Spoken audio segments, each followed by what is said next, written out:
Ready to take your favorite Wager Talk handicappers wherever you travel this football season? The Wager Talk TV app is now live for phones, tablets, smart TVs, and streaming platforms. Tune into your favorite shows like Wager Talk Today, Bet on It, and the Opening Line Report, plus browse through our extensive library of sports betting tips. Create your personal playlist of betting tip videos to help you prepare for the upcoming season, and set notifications to alert you when new content is added. Download the app for Apple, Android, Amazon, and Roku devices by searching for Wager Talk TV, or scan the QR code on your screen to join the winning conversation today.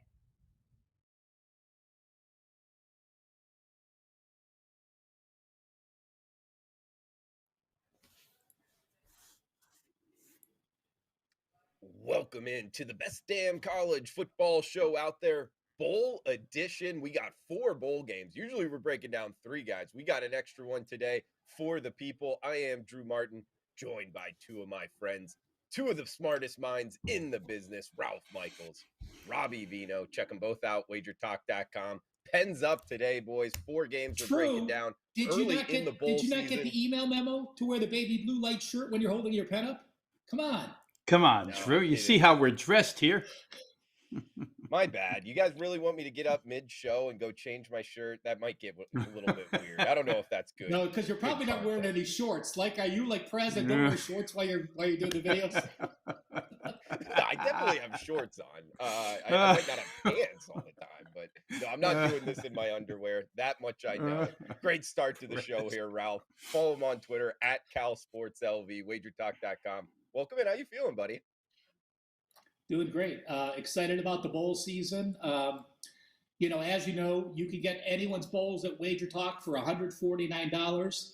But Dave Koch and I have been number 1 and number 2 the last 5 years, 67 and 68% collectively. Get both of our bowl packages for a total of $199, just over $99 each. That's no coupon needed. Head to my page or to Dave's page for that special. Like it, Ralph. Yeah, guys, go check that out. We also got baby blue shirt here, Robbie Veno. Robbie, welcome in, buddy. How are you feeling? Yeah, you would think that UCLA is on our card today or something, Drew, but they're not. I'm doing good, buddy. I have to say that the start of the college football season was middle of the road at best, but the last 6-7 weeks, in fact, the last 7 weekends of college football, jacked it up to number 1 over that 7-week course at Wager Talk in profit produced, plus 54.3 units of profit. So it's been a strong stretch run and a good time to get in on the bowl packages because we're hot right now. It's a pretty extended hot streak and look forward to these bowl games. I think we have more, and we'll talk about this in depth, I'm sure, but boy, there's more variables to these bowl games than I've ever seen before come bowl season. Oh, absolutely, Robbie. And we're going to be breaking that down. I mean, I think this is the most advanced handicapping that I can remember in bowl season, guys. Just you gotta be doing a lot of different things. Like it's normal, college football breakdown handicapping wise, Ralph. But bringing it into bowl season, one, we got more motivation. Another aspect to it is the transfer portal. I mean, you got to kind of have all your bases covered here, man. Like to Robbie's point, are you doing anything differently this bowl season than in the past? Absolutely. I would probably have normally released 5 or 6 bowls already, but you have to wait until you start reading who starts practicing and who plays. Once they start game prep and they're 7 to 10 days out and they're practicing, those kids aren't going to leave and transfer. But finding out those kids, even like, there's a game I did yesterday on the college basketball show. Miami of Ohio, you would think those teams don't have 2 transfers. They lost their best offensive lineman and their best quarterback who are sitting out to transfer. So it used to be the Ohio State's losing NFL receivers would sit out or the star quarterbacks.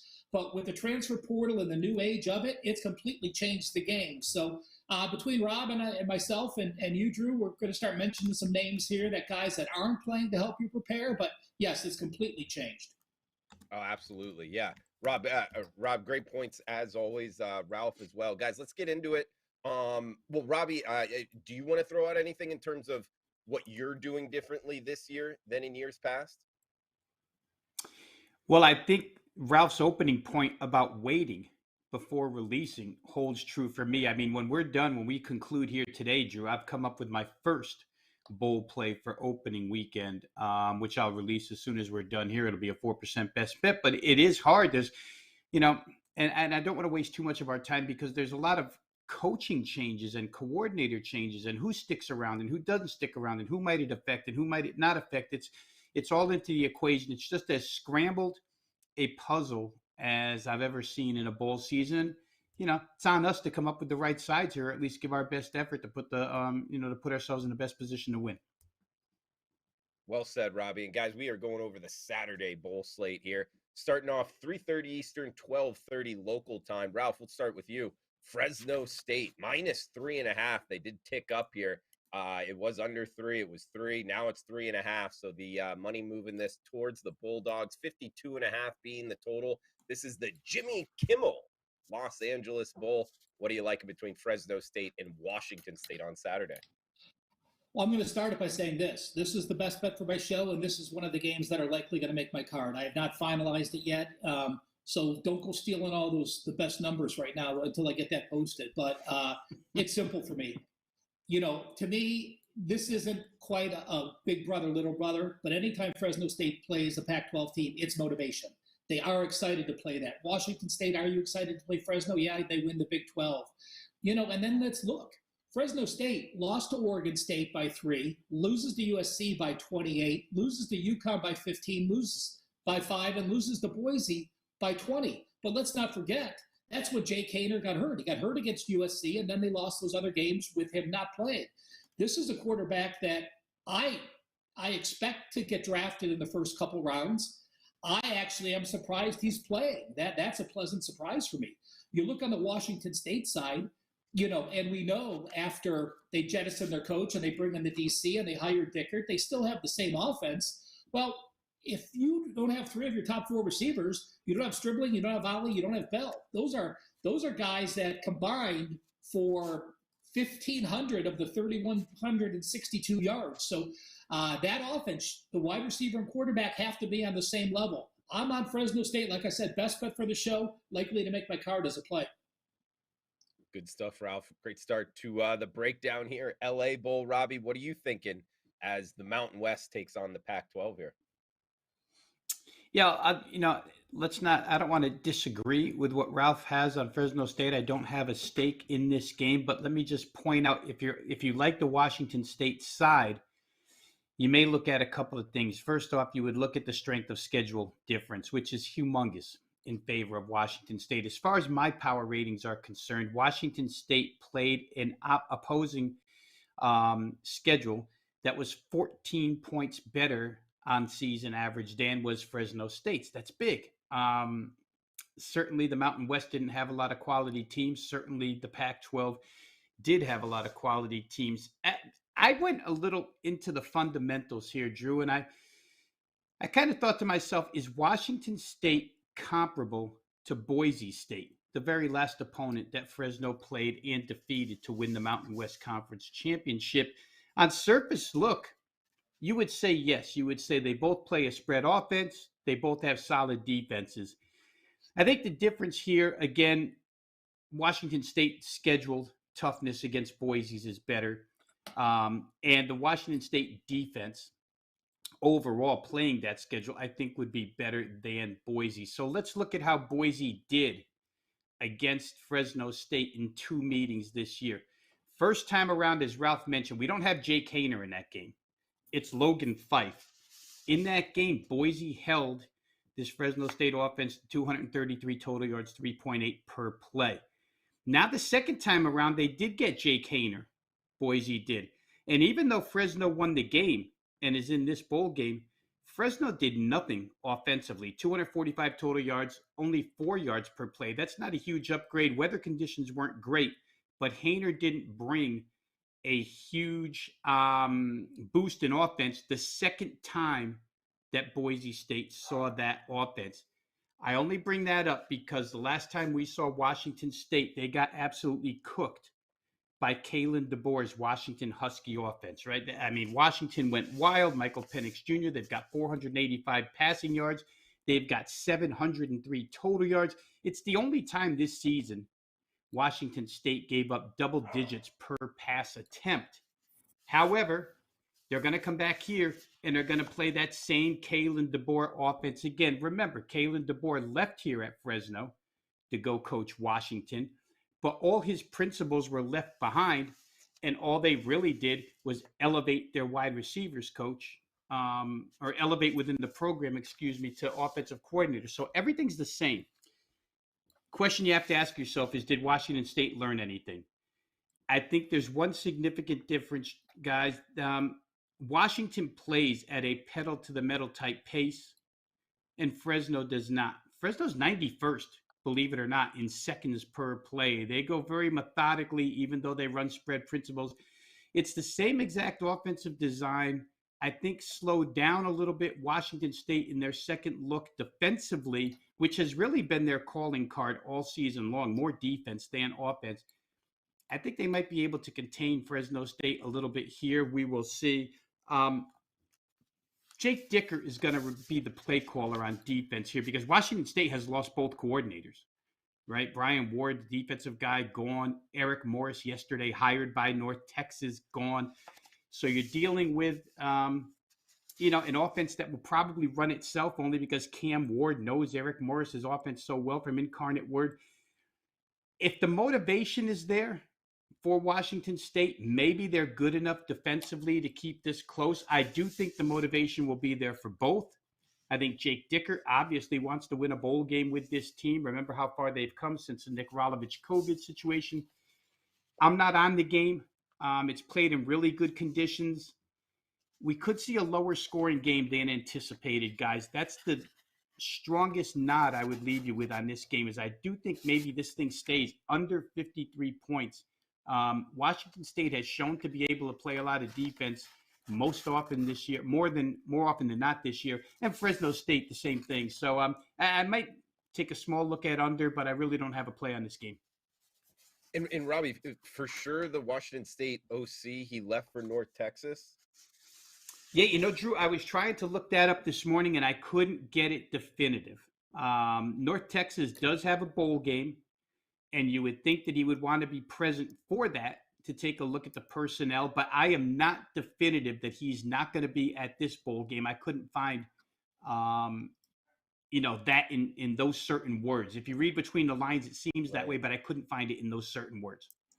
Yeah, see, it's to Ralph's point that he made at the top. I was doing research on this just like 2 days ago and reading an article about how he was going to stay at Washington State, and then sure enough, now he takes the job. So it's within 24 hours, we're getting huge changes here, guys. So the LA Bowl, but to your point, and I'd actually like to get Ralph's analysis on that, guys. Ralph, what do you think about the coordinator leaving? Not the just situation taking the North Texas job, but the offense. Robbie made a comment, running itself. Is that how you would handicap it, or would you actually downgrade it a bunch when this happens? Well, I think there's a big difference here. These guys started bowl prep a week ago. They've been practicing with him. So if he's not there, it's not as big of a deal as a January 1st bowl that you're leaving and you don't go through any prep. So I think that the team at least has the continuity of him having been there up until now, where it's less of an impact for a later bowl. Interesting. Okay. Guys, let's and Drew, let me step in real quick. Yeah, go ahead. Because we never blanket statement anything, right? Each game is its own situation, but I just want to reiterate the point I made about Cam Ward, the quarterback for Washington State, being the quarterback for Eric Morris, the departed OC, for more than just this season. He came from Incarnate Word, where they set all kinds of records together and they fled together to Washington State. So that's why I thought it could run itself, because Cam Ward probably knows this offense inside and out. He's played under it for 2-3 years now. So I don't think it would be as big a deal for a team like this as it would be for maybe a quarterback who just learned the system this year. Okay. At Rob Veno Sports on Twitter, at Cal Sports LV. I'm on Twitter at Drew Martin Betts. Heading down the list here, guys. Second game up, Lending Tree Bowl. Robbie, starting off with you. Rice and Southern Miss. We're seeing Southern Miss minus 6-point favorites, 45.5 being the total. What are we thinking here with the Owls and Southern Miss, the Eagles? All right, so Rice couldn't get here on their own, so they resorted to their grades, and of course their grades are going to be better than everybody else's. So here they are, 5-7, lost their last 3 games of the year, stumbled down the stretch. Actually started off the season pretty good, but if you just want to go back half of the season, Southern Miss goes 5-1 against the spread in their last 6, played much better under Will Hall as the season progressed, and Rice 2-4 against the spread in their last 6, including those last 3 straight up losses when they were in search of the 6th win and bowl eligibility. They did get it through their grades. The defense was shredded, guys, allowed 30 plus in 5 of their last 6 games. If you're looking for the biggest separation fundamentally between these two, it's probably on the defensive side. Southern Miss has been a really good defensive team all season long. They'll blitz. They're good sideline to sideline. For those that have watched, you know what I'm talking about here, the quickness, the speed, the pass rush. It's all going to be difficult for Rice. And again, now maybe Ralph has this. I don't have this definitive, but my assumption here is that Rice, for the 3rd game, will use true freshman quarterback Austin Padgett. Obviously, Rice went through a lot of quarterback turnover this year. Wiley Green, 6th-year senior, was the original starter to start the year. Injuries got them all the way to the end of the year, where they wound up with Padgett in his first start as a true freshman. In their final game against North Texas, he goes 13 of 22, 229, 1 TD, and an INT. Teams like Rice use this game as a springboard into next year. If you're going to springboard, I don't necessarily think you're going to throw your 6th-year senior who's not coming back next year out on the field. However, just to disagree with that point a little bit here, Drew, and it's why it makes these things tricky. Rice head coach Mike Bloomgren said Rice's motivation is extremely high here because they have so many 6th-year seniors. Now, every position isn't quarterback. Playing a 6th-year offensive tackle is a little bit different than throwing a quarterback out there who's not coming back to your program next year, can't provide you anything in the spring. So I think Padgett will probably go in this game. Rice's run defense is going to be tested. Southern Miss just doesn't score enough points here, right? They played 11 FBS foes and 1 FCS, Northwestern State. But against the 11 FBS foes, they only scored 30 points one time all season long. It's handed off to Frank Gore Jr., And against the Rice run defense, maybe that'll be enough because Southern Miss's defense figures to create havoc for Rice's freshman quarterback. All that being said, bowl games are a place for trick plays. Will Hall, remember him from Tulane and other stops along the way, is a young one of those offensive whizzes, will probably have some things implemented here for Southern Miss as he looks to improve their offense for next year. For those reasons, Drew, I kind of like Southern Miss here. I think they're the better team fundamentally at all places. I think they're just as motivated. You've got a young head coach, first time here with this team. And I do think that Will Hall will show you a little bit. He'll go into the bag a little bit in this game to try and head into the spring with some offensive confidence. Ralph, what are you thinking in the Lending Tree Bowl 5:45 Eastern kick here on Saturday? The Houston Chronicle did say that Padgett is going to start and Trey Lowe is going to start for Southern Miss. Will Hall likes what he's seen. He's played a little bit more down the stretch. So those are the 2 QBs we do expect to see. I'm afraid of this. Southern Miss better team. I do have one shocking number for you, Rob. I completely agree that the Southern Miss defense is so much better. But, they play a bend and break. So yards sometimes can be a deceiving stat.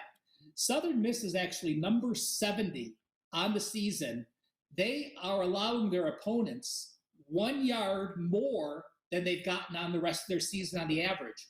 Rice's defense is number 34, holding foes to 51 yards per game under.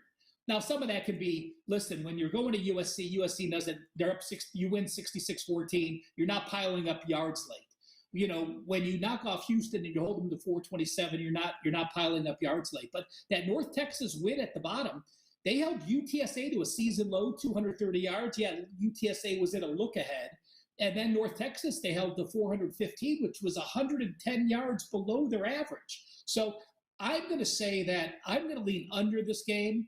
I can't back Rice, and I'm afraid to back Southern Miss. I don't want to lay the highest line that you've laid the entire season with a team who has the offensive lack of prowess. You have Frank Gore rushing for 1,053 yards but 5.1 yards per carry, but that's it.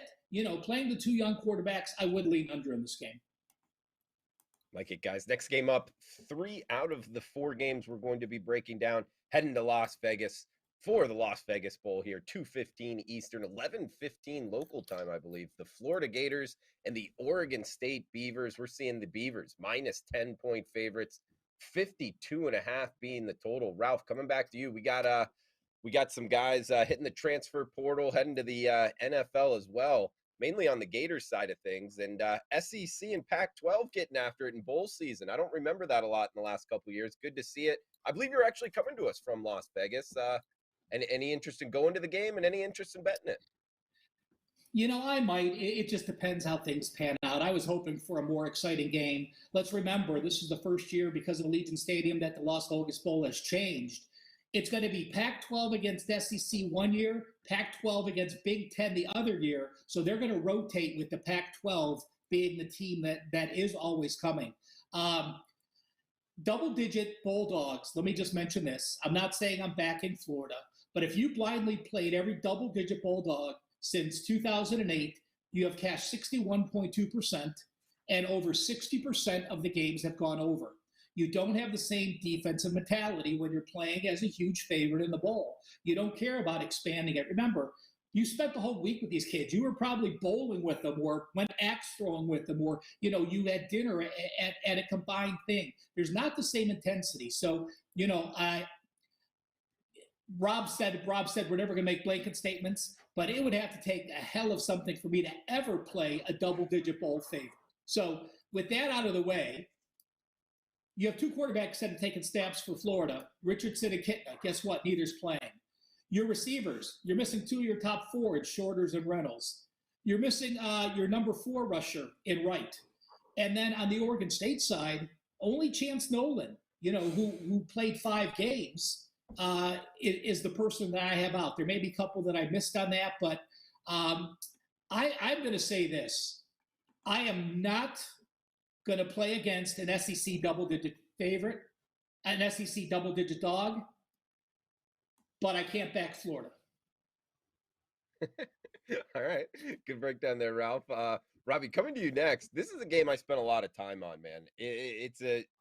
I find it a fascinating handicap. One, Pac-12 SEC, Ralph eloquently broke down what the Las Vegas Bowl is doing going forward. I think that's pretty cool.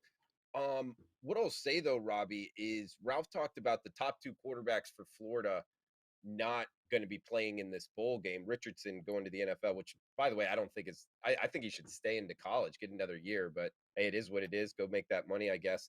Great stat by Ralph, 61.2% double-digit dogs in bowl season since 2008. That would point me, towards the Gators. And another aspect I wanted to throw out there, Robbie, is their quarterback, Jack Miller. One, he got a scholarship offer to Ohio State, then transferred to Florida. I guess we don't know a whole lot about him. He got injured in the preseason. But what I want to say here, Rob, is it sets up well for him, to be comfortable in the offense. If he would have gotten injured on a normal Saturday and then had to play the next Saturday, he would have gotten, 3-4 practices and had to go out there and play. He gets the bowl season prep to feel a little bit more comfortable in the offense. That was one reason I was kind of looking towards a big dog here in the Gators, maybe sprinkle a little bit on the money line. What are your thoughts here in Las Vegas? Well, yeah, absolutely, Drew. And the reason why I would consider Florida is simply the head coach, Billy Napier, right? It's his first go round with the Florida Gators. Obviously, it's going to be meaningful to him. I think he's a great motivator.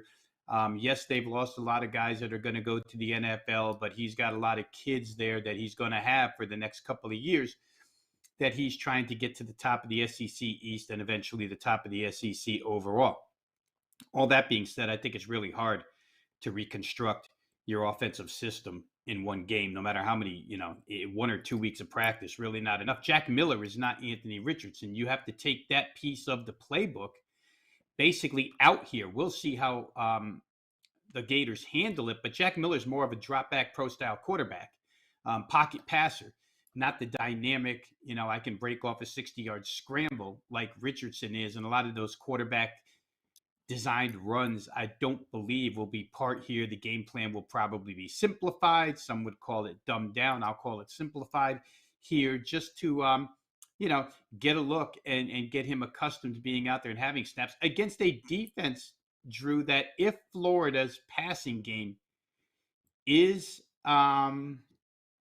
subpar statistically, which it should be, right, when you're losing the amount of skilled players that they're losing for this game at the receiver and at the quarterback positions, then you have to rely on your running attack. And their running attack, their backs are really, really good.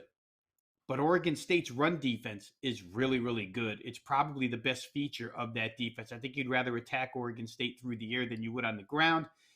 So matchup for Florida's offense doesn't look great. Florida's defense still had tackling problems this year. I don't trust them at all. For those who got in on this number early, good with Oregon State, good for you before it hit double digits, because I, like Ralph, although I think Oregon State's the better team and I think they're going to come motivated. I mean, how often does Oregon State get a chance to play an SEC team? Not much. So they'll be a motivated squad. It's closer to home. I just can't see a big travel contingent from Gainesville heading here for this game. Florida's not used to being in bowl games on December 17th, 8 days before Christmas. So I don't know that the motivational aspect, as far as crowd participation, will be there for this team. The stadium will probably be taken over by Oregon State, black and orange. I don't know. It's a really tough call here. I'll say this: Florida was good down the stretch, 4-1 against the spread. Oregon State on the season was 10-2 against the spread. Very, very good. They're the better team here, Drew.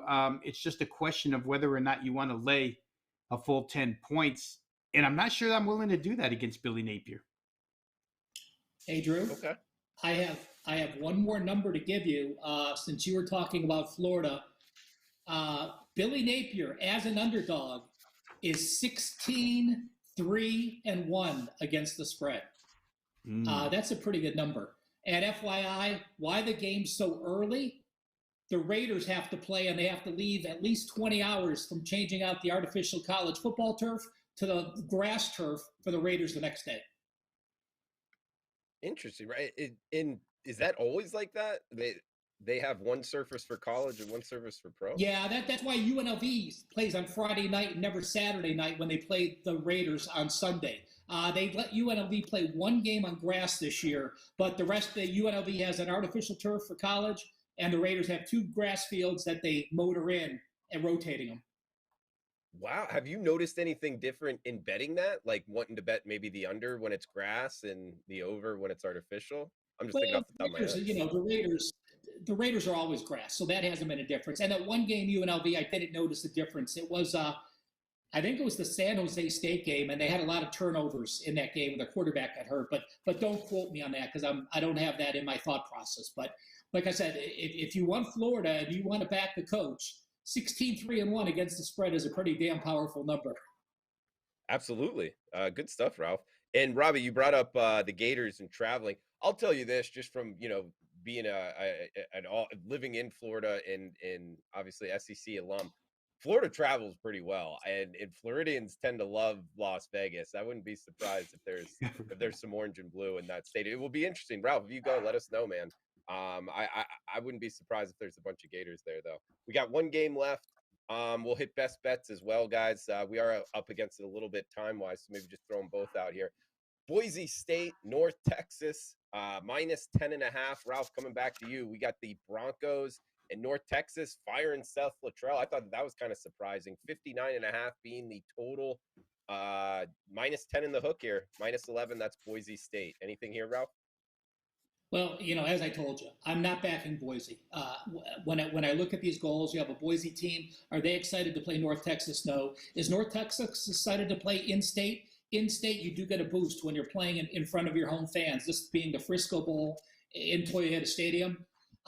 Since this is a double-digit, Drew, and I did want to point out to you, I did some TNA in the bowls on bet on it. Double-digit regular season college football favorites win 10.3% of the time. Double-digit bowl dogs actually have gone 12-38 since 2012. They've actually won 24% of the time. So it's not a bad idea if you do like that big dog to perhaps sprinkle some on the opposite side. I don't think Boise can get excited for this. They're used to being in. They're used to coming to Las Vegas, to win the Mountain West up until when they changed it. So going to Mid-Texas in this situation, I like this North Texas team. I think they can run the ball. Austin Noon is, I think, 45 years old. He's the oldest quarterback ever in college football history. He played for the Yankees for, I think, 6 years before he came here. So you do have an experienced guy. He did only complete 56%, but the offense did get much better late. Threw for 3,400 yards with a 32-14 ratio. And North Texas, when I watched a couple of their games, I had big plays on them. The announcers talked about how their linebackers were so banged up and how they all got him back later. So, again, it's a double-digit dog. I'm going to lead North Texas playing in their home state. And my best bet, just so we know, as I mentioned before, is on Fresno State. Okay, like in Fresno. Ralph, can I just ask you to repeat those numbers of the underdog in winning outright in the money line? Because it's something that I've noticed for years. A double-digit dog since 2012 has gone 12-38, 24.0% straight up. Now, So I will 20 say this. Yeah. The numbers are a little slanted because when I said 10.1% of double-digit favorites, I probably should have stopped at 15 or 16 because you have some 30 and 40-point double-digit favorites. So that 10 number is slanted low. I mean, it's the legitimate number, but not when we're comparing these two numbers. But 24% is the number you have to keep in your mind that double-digit dogs have won outright. That's a great point, too, because the matchup in bowl season isn't going to have a 40-point favorite, right? So got to factor that in. Robbie, finish us off here, man. We got the nightcap on Saturday night, Frisco Bowl, Boise State in North Texas. All right, so this, again, Drew, and like I said, I didn't read that Eric Morris would be leaving and not coaching Washington State in their bowl game on this very same day that his new team, North Texas, is playing a bowl game. But I would anticipate he wants to go see what his team looks like in action. They're going to be under the direction of, veteran DC, Phil Bennett. He's been around forever. He's going to step up and be the interim head coach. When you have a defensive coordinator step up to be the head coach of a team and a veteran like him, I think you can guarantee that UNT will pull all the strings to try and win this game. Ralph talked about in-state. Here's how close it is. I looked it up. It's a 38-minute ride from Denton, Texas to this stadium. Place should be packed. Maybe Florida Gator fans want to travel to Las Vegas. Can't dispute that. Do Boise, Idaho fans want to travel to Frisco, Texas? Probably not to see this game. So this stadium could be one that certainly you would anticipate being taken over here. Drew, I like the total in this game, and it's been bet the way I like it, and they have crossed some key numbers where totals are concerned, right? This thing opened, I believe, 55.5. We're looking at 58.5 now, some 59s even, and they're forcing you to score 60 points with this game in order to cash a ticket. However, 8 of the last 11 North Texas games have gone over 60 points. And I was going to make points about Boise State not being a very explosive offense because they're not. They haven't been as explosive as they have been in the past. But to counter that, in my decision that I think there's going to be points scored by Boise here is the fact that just 3 games ago, North Texas played UAB, who can't move the ball a lick other than on the ground on occasion. And UAB gained 505 total yards and scored 41 points on the North Texas defense. Certainly Boise State's as good as UAB on offense. I still think this one's going to go over. So that's the way I'm going to lean here. You should have decent conditions in this game. So probably take a small lean towards over. I don't think Boise defensively will be that interested. And I do think North Texas will go all out to win this thing. Hey, Good stuff from Drew, Rob sorry. Veno. Check. Yeah, go ahead, Rob. We were talking about the Washington State situation. This is from the WhenItAtChyWorld.com from 2 hours ago. Morris, I'm entirely honored to be the head coach. I am not going to be part of the press conference. Washington State coach Dickert is taking over the defensive duties for the LA Bowl, but it hasn't been specified whether Morris will join the Cougars on Saturday. So if you're not part of the media and the coach says he's taking over the duties, I think you could read between the lines. That the OC won't be there, right? Yeah. Yeah. Okay. Ralph Michaels. It's an Robbie, audition Rob, for those players for sure. The Rob, North did you want to Texas leave guys. us, with the best bet? Yeah, let me go right back to where we ended, Drew. I know that the number's been pushed, but I do think that you're going to get points in that North Texas Boise State game. I think that North Texas will try every opportunity to score, and they can score. They're a dynamic offense. Ralph kind of laid it out from quarterback to running attack to spread offense that they played, and that offense will only get faster next year with Eric Morris and his air raid coming in. And on the other side, that defense is collapsible. Boise State should get the best of their defense. So give me that game over. I'm looking, Drew, at 59 right now. So for purposes of the show, we'll use 59, up and over 59. Okay. Actually, there's some Check 'em 58 out, and a guys. half if you want to give it to me. For my You best got bet, it, I'm going Rob. to go. I'll give it to you. It's Christmas time. I see a couple out there. Get the best number available, guys. How about you, Drew? There, Best bet. I'm going to go Florida plus 10.5, guys, for the best bet. Into Ralph's point, guys, sprinkle a little bit on that money line. Can get it as high as plus 320. Risk 100 to win 320 on the Gators to win outright. But I'm going to go Gators plus 10.5 for my best bet in the Las Vegas Bowl. Ralph, any final thoughts here before we shut it down? Nope. You talked, Drew. If 24% of those money line plays hit, plus 300, if you hit the right one, you're in a nice spot. So great bowl season. Make sure you check out the Wager Talk Bowl Guide if you haven't done so. I break out year-to-date stats and ranks, away and neutral stats and ranks, and versus winning FBS teams only. An example for you, Rob, in that North Texas game, North Texas has played only 4 winning FBS teams. Yards per play, they're number 16 on offense, averaging 6.35 yards per play. They're number 101 on defense, allowing 6.51 yards per play against winning FBS teams.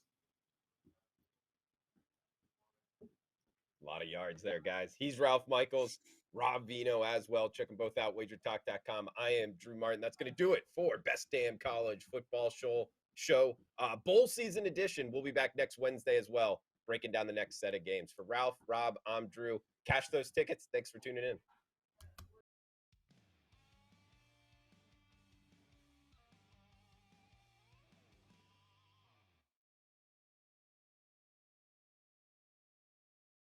Do you want to bet this college football bowl season alongside Dave Koken and Ralph Michaels? Well, we have you covered.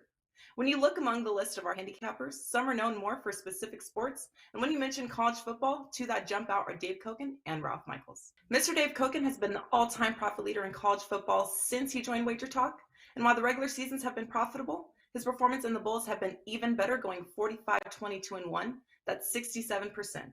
Ralph Michaels was a previous general manager of Phil Steele Publications, voting on all significant college football awards, including the Heisman Trophy, before joining Wager Talk. Ralph's run and bowl action has been stellar, going 44-20. That's 69%. Our bowl package price will be $199 with the $149 early bird. You can lock in Dave and Ralph's both for only $198, coming out to just $99 each. That's Dave's 68% and Ralph's 69% bowl records, including any 5% best bets released in bowl season for just $198. Access will cover any college football releases from the Bahama Bowl on Friday, December 16th, through the College Football Playoff National Championship game on Monday, January 9th, from both Ralph Michaels and Dave Koken, and include any 5% best bets. So act fast before pricing goes back to regular price.